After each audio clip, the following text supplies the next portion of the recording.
Welcome to Unsubscribe. I'm your host, Avani Jain. In this podcast, I'm going to show you how to intentionally opt out of anything that's robbing you of your energy, freedom, joy, and peace of mind. It's time to let it all go, finally, so that you can clear your mental inboxes and make space to subscribe to a life that truly lights your soul. If you're ready, hop in. We are embarking on the transformation of a lifetime. Hello, my friends. Welcome back to another episode of Unsubscribe. Today, we are talking about the hustle and what it's costing you. I'm so pumped to dive into this topic because I think it's a little bit of a controversial take. So we're going to get into it. And I want to start off by sharing a little bit of a conversation that I had with a friend. I'm going to share that, and then I'm going to share a story about the turning point when I realized the way I was hustling in my business was not worth it and what changed it all, like the exact moment that changed it all for me. And I'm excited to share that with you and instead how I've been approaching everything. A lot of you know pieces of this because I've shared it on the podcast, I've shared it online, but I'm excited to pull it all together because I feel like it needs a space. It's something that's been on my mind, and I'm pretty sure it's on your minds as well. So a couple weeks ago, I was with a friend and her boyfriend in our pool. We were hanging out. We had a few people over, and he's an entrepreneur. He was telling me about the mastermind that he had just joined, and he was in a mastermind retreat where they were sharing their goals for the year, which is great. That's normal for masterminds. And they went around, shared their goals, they wrote those down, and then the person who was hosting the mastermind asked them to write down, what is not reaching this goal costing you? And this is a question I think a lot of us in the entrepreneurial space have heard. What is not reaching this costing you? What is not doing this thing costing you? But it was so interesting that moment he shared that question, I felt this like instant flip. And I blurted out to him.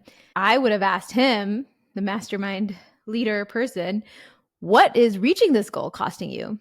We talk about what is reaching this goal going to bring you or what is not reaching it going to cost you all the time. Like if I don't do this, then these things won't happen in my business or these things won't happen for me.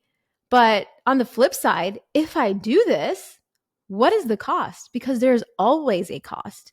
This is what they talk about as opportunity cost in economics. I remember I took Econ 101 in college because I was a business minor, and they talk about opportunity cost.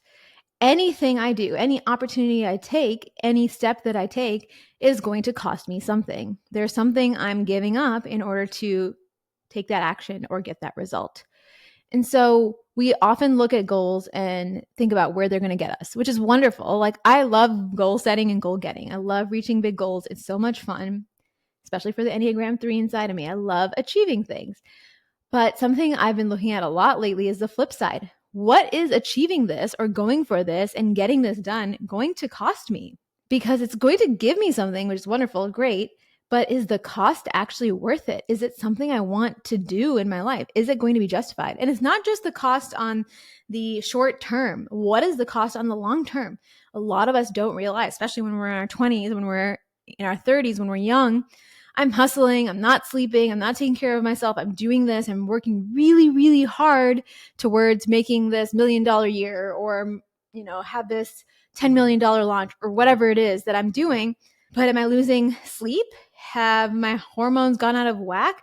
Am I always exhausted? Am I not taking care of my body? Am I not taking care of my mental health? Am I not taking care of my relationship or tending to my family that needs me if you have a family? What is it actually costing you? Is it costing you your health? Is it costing you your fertility? Because a lot of people are giving up their fertility right now in the hopes that they can create some kind of financial success and then later on address fertility, but then maybe it's too late. A lot of people are giving up health, fertility, long-term health, and also relationships. That's a big thing. I don't think we talk about it enough. When I'm working 12, 14, 16 hours per day, where does my relationship fit in? Especially if that person isn't working the same amount as I am, which is fine. I think we often go through different phases in our careers. Some people work more, some people work less. We might not always match up with our partners, But be conscious. That is a cost too. For me not spending time with my husband or my partner, whoever it is, that is also a cost. And the other thing is family members also could be a cost. Relationships like that could be a cost. Big friendships can be a cost because those are often just as impactful in your life as romantic relationships. So, what is this goal actually costing you? When we write down goals or big visions for our work, for our business, I highly recommend not just looking at what is it going to get us, but what do we have to give in order to get it? Where am I going to fit this in? If I have to work more, if I have to change the approach to something, if I have to hire more, spend more money, what am I giving up or what am I temporarily giving up in return for that result that I want, in return to take that action that I want? And we're not mindful enough about this. So I want to take you back. I want to rewind all the way back to 2019, almost exactly 5 years ago, actually. And I was actually looking at my calendar from 2019 the other day. I wish I screenshotted it. Maybe I will later. But my days were packed. Okay. Packed to the brim. Like things were falling out. If it was a bucket, my days were so packed, things were falling out of the bucket. I had things starting from 7 a.m. I had no breaks in between. I had no time that I was scheduling for eating or taking care of myself. And I was often doing in-person meetings. I had Tuesdays and Thursdays, I think, that I had in-person meetings with clients because we had a lot of in-person Austin-based clients at that time. And this was before the COVID era. So people wanted us to be present in the office, which added extra time, driving time, 30 minutes, parking, maybe you have to pay for parking. There's a lot of logistics involved when you're meeting in person. So there was this very specific hot, I would say midsummer day. It was probably like June or July. It was right before our wedding. We got married in September 2019. So it was before that. I had a stacked schedule, like 7, 8 meetings that day. I was running from one in-person meeting to another in-person meeting. And in between, I had a Zoom meeting for another client that had moved their weekly check-in to Tuesday. So I remember very, very vividly, I thought I would finish my first meeting in time to drive back home and take my meeting at home from my office, but I did not. That meeting went over. And I remember I was like, okay, as I was driving, I was stuck in traffic, and Austin traffic on I-35 in the boiling 100 plus degree heat is not fun. Traffic's not fun anyway, but like in the heat, I mean, my AC was on, but it's like still hot. You know, my car was just starting to heat up. I was like, I'm not going to make it. I'm not going to make it to my office, to my desk. So what did I do? I took the nearest exit. I got off the frontage road, pulled to the side on the road, the frontage road, pulled out my laptop, and I think I was already a few minutes late to this meeting. I tried to connect to my hotspot from my phone and finally was able to log in to this meeting. It was a design check-in. It wasn't like, the biggest deal ever, but I was the one who was presenting the work, who was walking them through the designs, who was gathering the feedback. So it was important for me to be present. I couldn't just like not show up.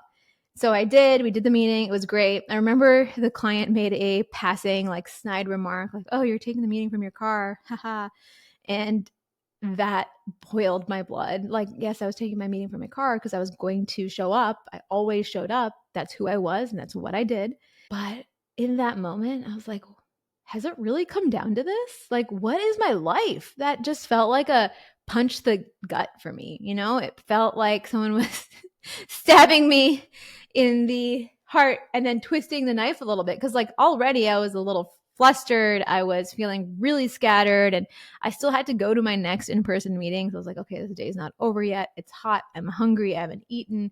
Like when you pull to the side in the 100-degree Texas sun, even if you have your air conditioning on, like the car's still going to heat up. So I was heating up in the car with my laptop, sweating, trying to show these dumb designs. Like at that moment, I was like, okay, these are dumb designs. I was like, what am I doing? Oh my gosh. Like, is this really what it's come down to? And is this even worth it? Like, what's the point? If this is what my life is like, what is the point? I don't want to do this anymore. I don't want this anymore. And that moment, I was like, something's got to change because I cannot do this again. I'm not going to schedule myself like this again. But also, there is something deeper here that needs to change. There is something deeper here that needs to be turned around completely. And I cannot do this by myself anymore. I just cannot. And that was the moment I changed the way I looked at the hustle. Because if this hustle, being super packed, super stressed, super anxious, super scattered, and sweating like there's no tomorrow in my car on a random day in the summer, if that's what it was going to be like, I didn't want it. Like, take it back, please. I'm returning this lifestyle to you. I didn't want it. And it was that moment that I embarked on this journey on how can I actually build a business that supports amazing clients, that does a lot of business, has a great client roster, and design a life and a business that feels really, really good. And I've been on the hunt to figure this out more and more ever since. Really, the last 4 or 5 years, that's been my goal, because I know I want the freedom that entrepreneurship brings, but I actually want to experience that freedom and I want to live my life. This is a lifestyle business that I'm building, and I really need it to serve me in that way. It needs to be able to fit my lifestyle and not the other way around. I don't want to work myself to the bone anymore. And I think some of the biggest things that helped me shift in the last 4 or 5 years, the way I think, was realizing that I really didn't need to do it all myself, but I needed help. What does that mean? I actually needed to bring in support and trust the support I brought in. I think that's the biggest issue. Is sometimes we hire people, we often start with a virtual assistant, and you're like, okay, they can do these small things. They're never really things that actually matter. And then we end up doing the bulk of the work ourselves. And that person's not actually bringing value to the business. I was done operating that way. I wanted to start elevating the people that I worked with and giving them a chance to shine and giving them a chance to support me. So, yes, I had junior designers on my team. Yes, I had really green assistants and people that I wasn't really able to tap into their full capacity yet on my team. And it was a journey for me to change that, because some people that I'm working with today, I worked with in 2019. I have one team member, he's been with me since 2018. And the work he does now is incredible because I was able to step back, give him the space. He was already a great designer, but I need to give him the space to flex those design muscles for me to gain trust and test that trust with him and vice versa. Now I can hand over anything to him. I don't even have to meet with him. And he's able to complete the design work in a beautiful way. He's one of the best designers I've ever been able to work with. It's incredible. And he's not even in my time zone. I've never met him in person. And I worked with him for over 6 years. He's incredible. I'm just so grateful to know him and to work with him. And I didn't really know what he could do back in 2019 because I wasn't giving him the space to do that. I wasn't giving him the trust to do that. And the same went for other team members that I was working with. I needed to literally let go of the reins. I needed to let go and I needed to relax and allow people to step up and step in. I think that's the biggest thing that changed. And I remember feeling really guilty, like, oh, I'm making them do all this work and oh, what do they think of me? And am I not pulling my weight in the business as CEO? But actually, I'm the one who went out there, started a business, put my neck on the line, invested my money into the business, started the whole thing up. And now I'm giving them an opportunity to shine, actually. I'm giving them a chance to do what they want to do. They want to come in, have clients ready to go, do good work, and then leave for the day. We don't have an office, but log in, log out. And I get to provide what's difficult for them, which is new clients, finding new clients, writing proposals to new clients, selling new clients, setting them up, and having massive systems, project management system, sales system, onboarding systems, so that they can be supported and they can really reside in their zone of genius. That's what I'm providing for them. So the value that I'm creating is really different than the value that my team is bringing. And I'm making them actually excel at what they're good at. I'm giving them a chance to do that. And that's really cool. That's beautiful, in fact. Like, if we could only do what we're the best at and everyone comes together and brings a different piece of the puzzle together and we create this beautiful masterpiece every single day, How amazing is that? How beautiful is that? But it only starts with me or you, the leader, trusting others to do their job well. And this goes for people who don't run businesses too. Like if you are in corporate America and you have a team, you need to make space for your team to come in and test the waters, because how will they ever make you feel supported so that you can level up to higher value needle moving tasks in your company? Because that's the only way you're going to get promoted, you're going to get the director level position or the VP level position, is you're actually doing things that move the needle. You're actually doing things that bring money into the business.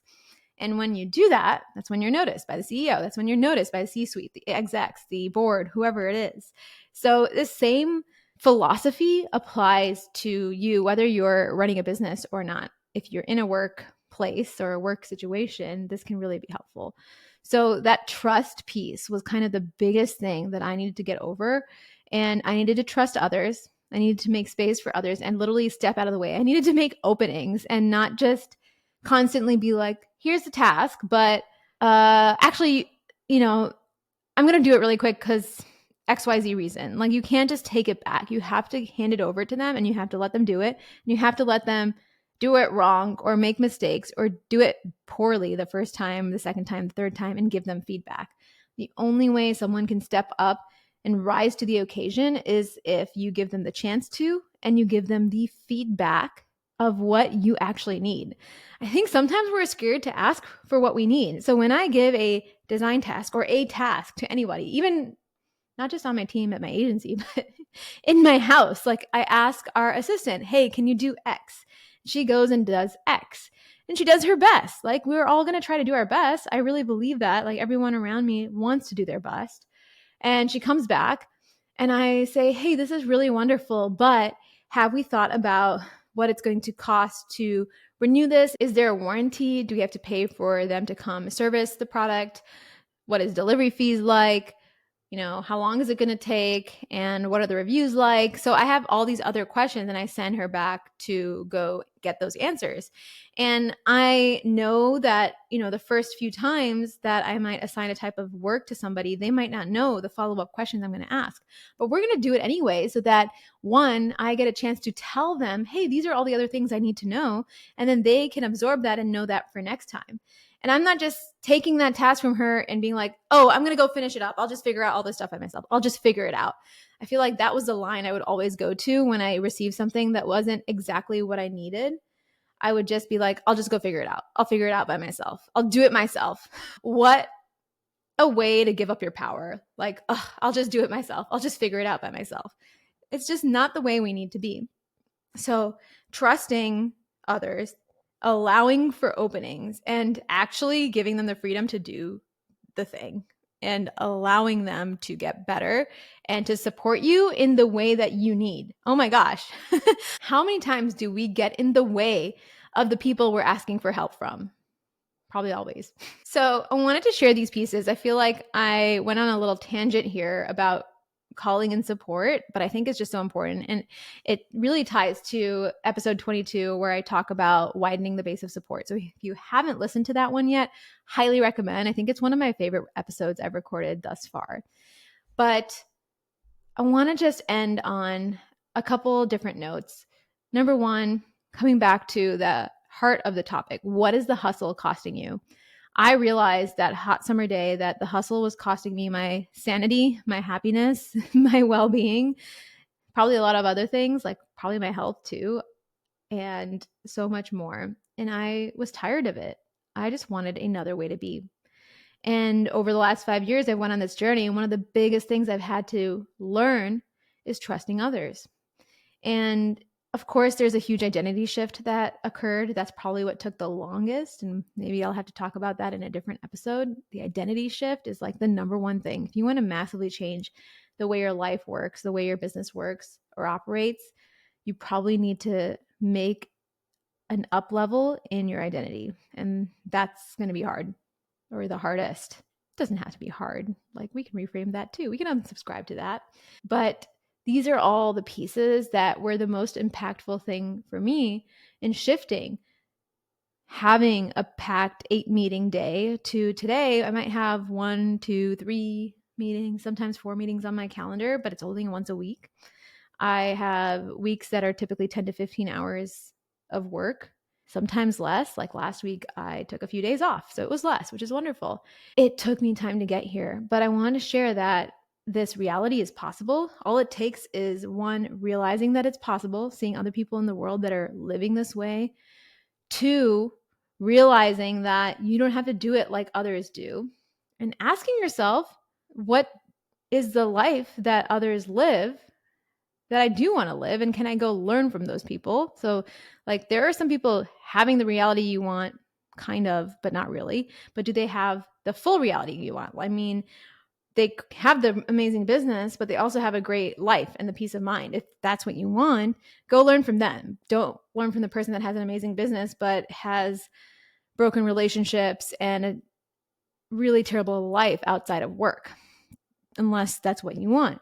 So, what I'm trying to say is learn from the people who have the lives that you want or you want to be like, and be really mindful of that.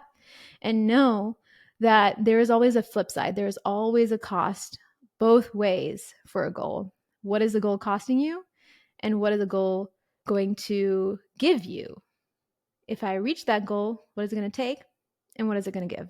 I'm leaving you with these questions. I hope this was an interesting episode at the least, or maybe even entertaining. And I hope you enjoyed hearing the story of my roadside meeting in the 100-degree heat. But maybe you had some takeaways as well. So I want to thank you, as always, for listening in, and I will see you in the next episode. Have a great day.